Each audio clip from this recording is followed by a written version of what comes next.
Yes, I'm Pam, and tonight is part 2 of my Realms and Races review for Camelot Unchained. We'll be talking about the Vikings tonight. I'm sort of doing this in a biased order since Vikings are the second realm that I have heavily considered playing. Honestly, I was fairly certain I'd be playing Viking until the Gargoyles came out. So, as one might expect,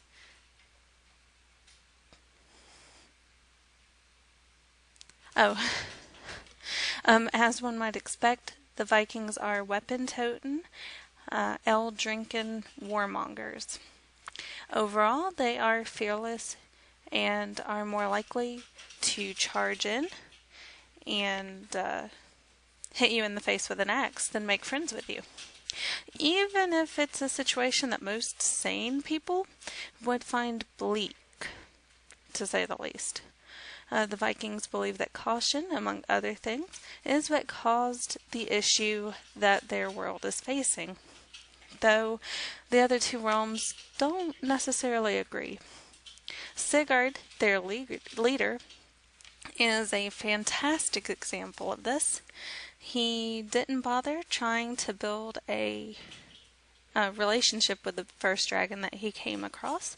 He slew it, no questions asked, and brought the crafters of his realm the pieces that he thought would be useful. So, what would the Vikings be without the race for which they were named?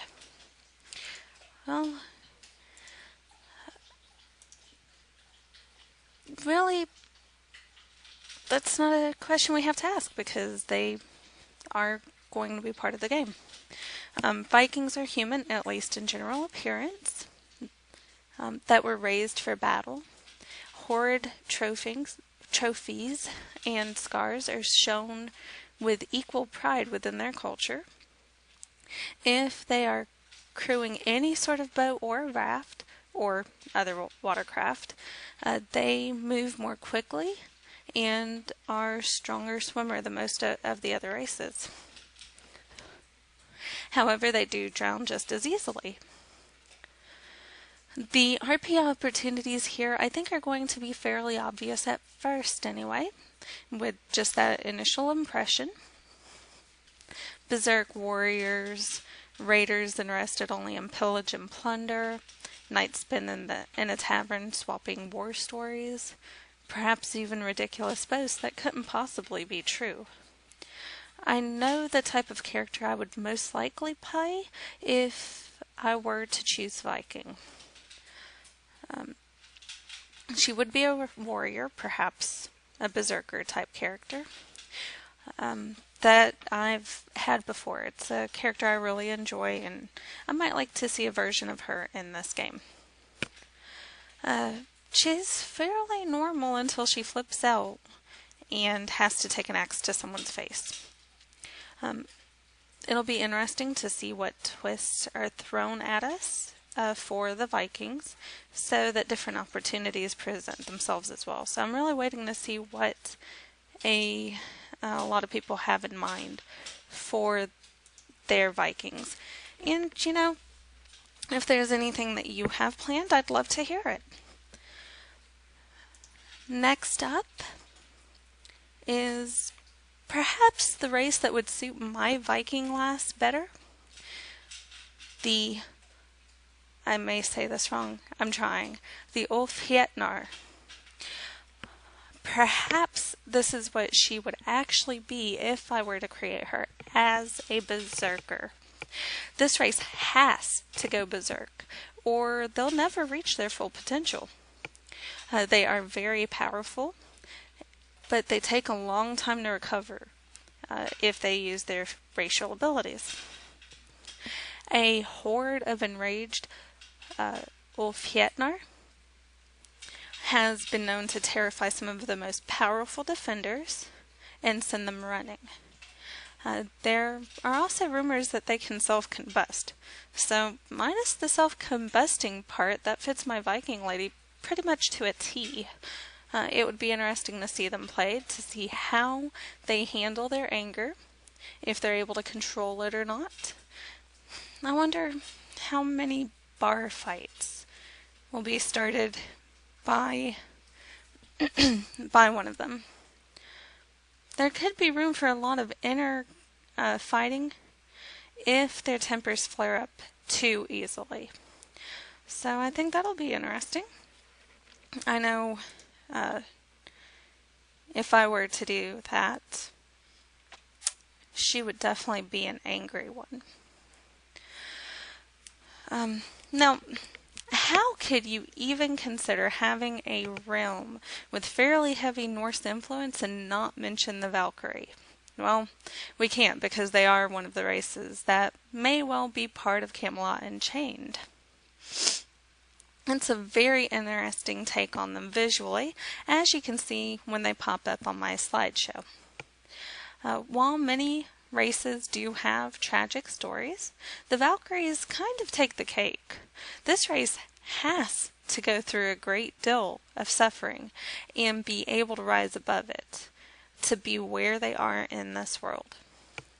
They hand out harsh justice, but also show mercy when the time calls for it, as it's been deeply ingrained in their culture. They are also the authors of an important document called the Valeric Code. I hope I'm saying that right. A few of them are capable of flight, though all of them can at least glide. Their wings are more delicate than they may appear at first glance. And the males, while not quite as angry as the females, they're still pretty angry. They're pretty good candidates if you're looking for slaughter. So I've had quite a few characters myself that have had tragic backstories or sad stories. So once I feel more comfortable with the lore, I'm sure I'd have a perfect character for it.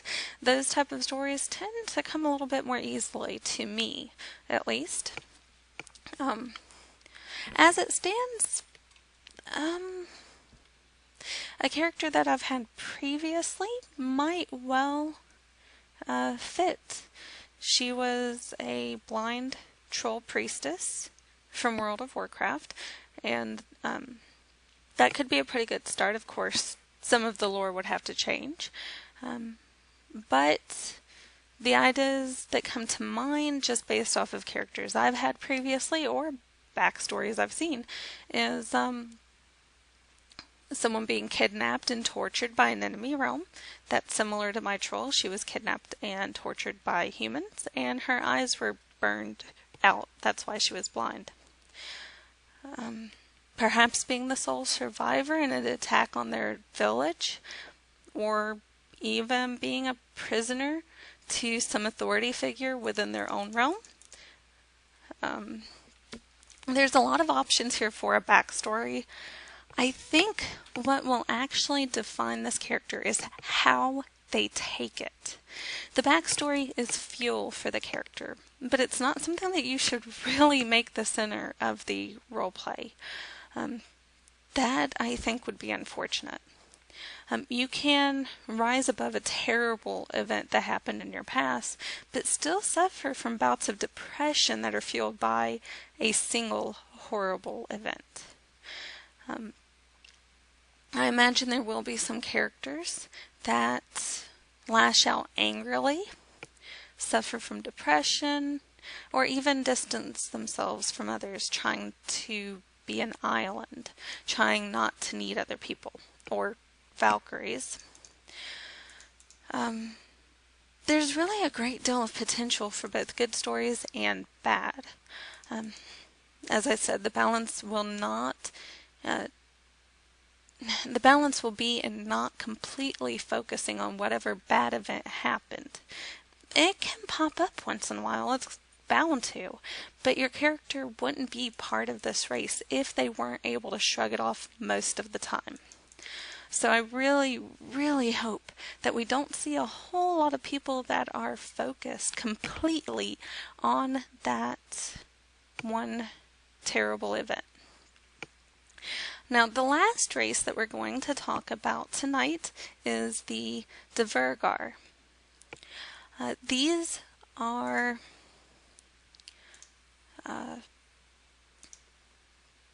pretty much CSE's take on dwarves. They didn't want to go completely traditional, as you can see by the appearance, though they did take inspiration from Tolkien and, of course, Viking sagas.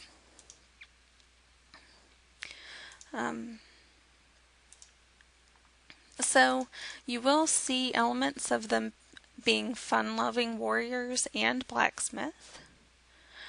However, you will not be seeing the greed that is so commonly associated with the traditional dwarven races. While some of them may be greedy, it's not going to be a huge trait of theirs, because they can always gather more or go into another mine. They do have stone-like skin that is not terribly different from the gargoyles. Though they have resistance to elemental attacks, they don't have the same weakness to sound that gargoyles do. Under a perfect situation, a perfect amount of damage, their skin can be shattered.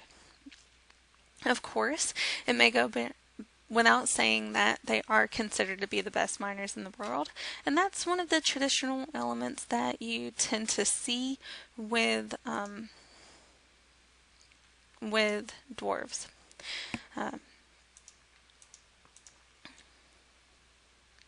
So their personalities do seem to be similar enough to traditional dwarves that I could well see their RP being fairly similar as well.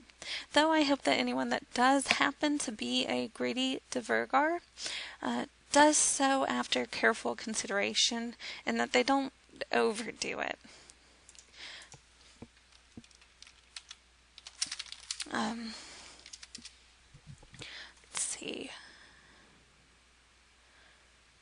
I kind of lost my train of thought, I'm sorry. Now, with their mining abilities, I very well expect that there will be more than a few crafters from this race. I honestly hope they get some sort of a bonus for that. Blacksmith is the obvious choice, but I think I would lean more towards an architect myself. She, assuming there are females, would be a legendary builder, at least in her own mind, even if nobody else thought so. She would brag about it and try to sell herself as such. It wouldn't matter what other people in the realm thought. So that's pretty much it for the races that are up on the website. Those are the only ones I'm reviewing right now because the information is readily accessible. There may be other races that were mentioned during BSC days, but this is what I'm going with. I do hope that you all enjoyed it. And next week we'll be talking about the TDD. If there is anything specific that you would like to hear me touch on after that, please let me know. You can message me here on the forums if you're a backer, or at any of the other places that I have linked below. I will stick around if you have any questions or if you just want to chit chat. But that's pretty much all I have for tonight. Anyway, thank you, and I hope you all have a great night.